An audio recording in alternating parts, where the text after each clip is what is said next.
آج شادی شدہ عورتیں ناجائز تعلقات کرتی ہوئی دیکھی جا رہی ہے. اس کی سب سے بڑی وجہ یہ ہے کہ شوہر بیوی کو نہ ٹائم دے پا رہا ہے نہ پیار دے پا رہا ہے. یہ بڑی وجہ ہے.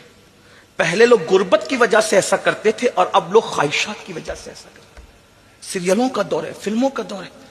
اب حضور علیہ السلام کے بارے میں ہم نے جب سیرت پڑھی, بہت پڑھا لکھا تو نہیں ہوں لیکن جتنا سیرت پڑھی میں نے دیکھا, حضور علیہ السلام نے زندگی کا کوئی سفر بیویوں کے بغیر نہیں کیا. حتیٰ کہ جنگ کا سفر بھی کیا تو اپنی بیویوں کو ساتھ میں لے کے کیا. حضور کا کوئی سفر بیویوں کے بغیر نہیں ہے. امام احمد ابن حنبل رضی اللہ تعالیٰ کی بیوی رات میں انتقال کرتی ہے. دوسری رات آنے سے پہلے آپ دوسری بیوی سے نکاح کرتے اور فرماتے ہیں ایک رات بھی میں بیوی کے بغیر اس لیے نہیں رہ سکتا کہ کہیں شیطان اپنا کام نہ کر جائے. اور یہاں تو بیویوں کے بغیر پوری رات گزار رہے ہیں, بلکہ کہیں اور بھی گزار رہے ہیں.